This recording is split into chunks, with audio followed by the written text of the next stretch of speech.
All right. My name is Logan Hovdestad, and today we'll be talking about type 2 diabetes. So, we'll start with the disease etiology. Um, Type 2 diabetes is a chronic metabolic disorder characterized by persistent hyperglycemia, so that's increased blood sugar or just high blood sugar due to insulin resistance and or deficiency.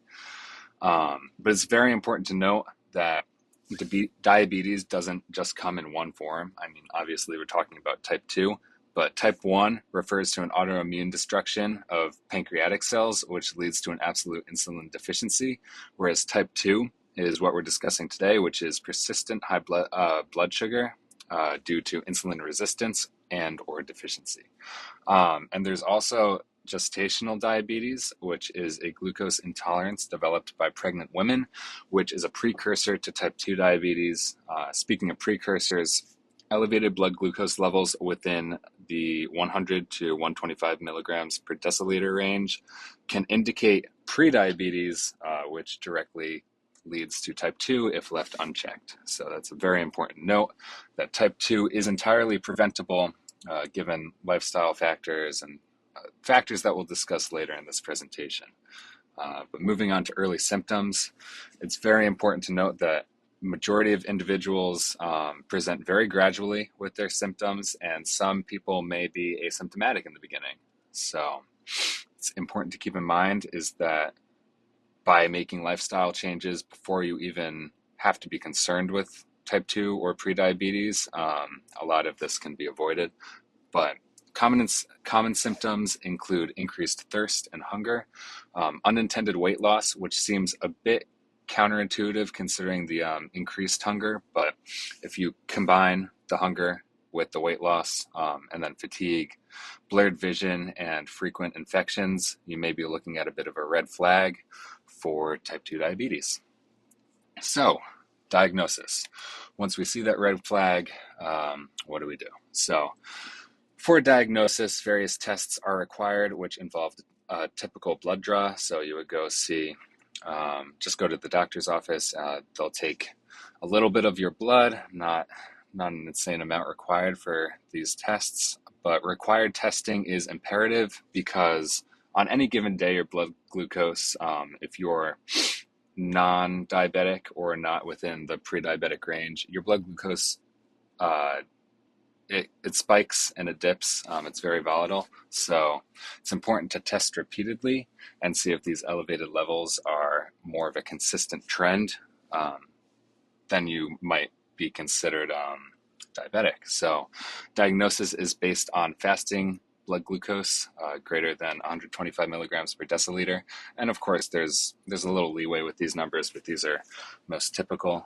2-hour blood glucose through an oral glucose tolerance test, anywhere at or above 200 milligrams per deciliter, I would say is around what you'd be looking for there. Your hemoglobin A1C is an incredibly important indicator for diabetes, and it's overlooked by a lot of people. A lot of people, I'm involved in the bodybuilding community, and it's one of my main interests. And a lot of people will talk about insulin sensitivity, but primarily focus on your blood glucose.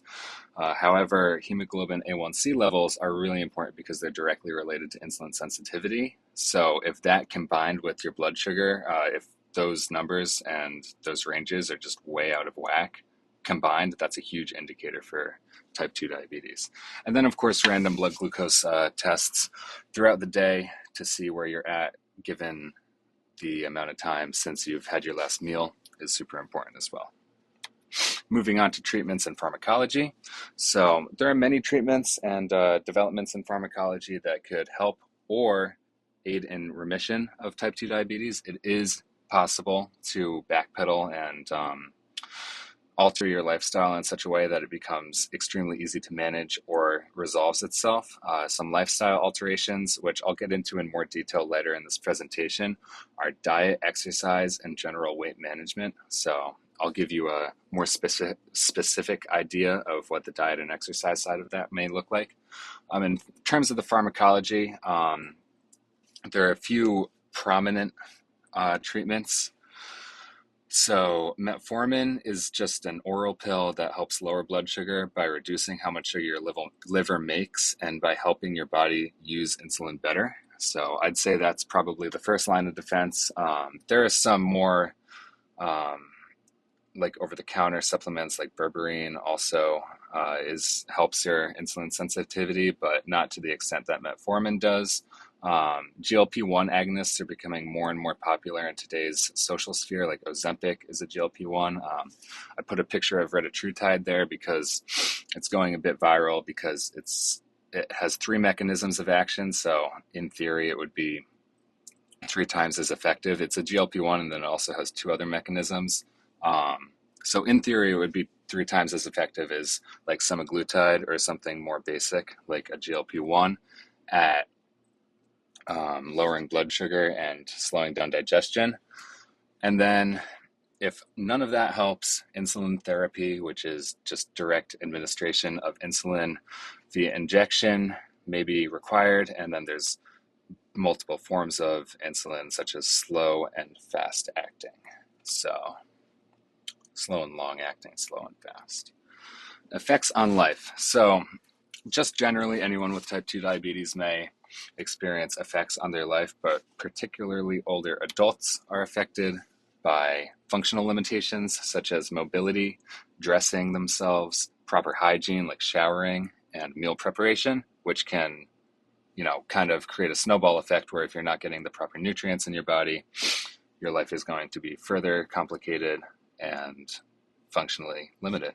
And then outside complications related to type 2 diabetes, neuropathy and vision impairment can arise, and that obviously presents a whole slew of issues for quality of life and how you go about your day-to-day. Exercise and nutrition is incredibly important for maintaining quality health while dealing with type 2 diabetes and increasing your odds of remission and it resolving itself. Aerobic exercise, like any form of cardio, essentially is quite beneficial in dealing with type 2 diabetes. So I put a picture of a recumbent seated bike, stationary bike there. That's personally what I do for my daily cardio. I try to do cardio every day. I'd say 5 to 7 times a week. I'm doing 20 minutes on the bike. It's very easy. You can just relax, watch something, get your work done. I've never brought a computer on the bike, but it's very accessible for most people. And something low intensity, steady state cardio provides is a low barrier to entry. So especially with older adults, you want to set that bar as low as possible to make sure as many people as possible are able to participate and reap the benefits of such activities. Moving further with that, resistance training is also extremely beneficial as any exercise will contribute to a lower blood sugar level, which is the name of the game in mitigating type 2 diabetes. And then combining these two is the most ideal form of exercise. So lifting some weights and then doing your cardio, or splitting up the sessions and doing 2 a day. Anything like that is essential for managing type 2 diabetes. And then on the nutrition side of things, keeping a general balance in the foods you eat is really, really important, as well as being aware of the carbs that you're eating. So depending on whether you're going like full keto and cutting out carbs, which I wouldn't suggest doing immediately, but maybe you could taper down to a reasonable range of carbs.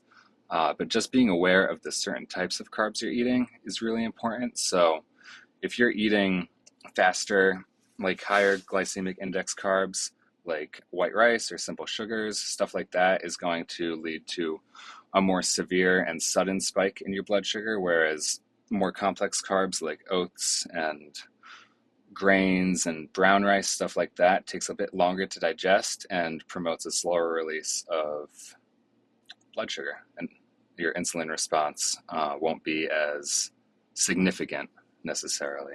So, and keeping your fats and sodium in check is very important just for general health, but especially when you're dealing with type 2 diabetes, when you may be predisposed to a bit more fat gain than average. So here I've listed my sources. It's important to note that I drew upon a lot of personal knowledge from for this presentation, since one of my best friends has type 1 diabetes. And I'm also, as I mentioned, thoroughly interested in bodybuilding, so diabetes and the role insulin plays in muscle hypertrophy is quite relevant. So, yeah, I hope you enjoyed, learned a little something, and thank you for your time.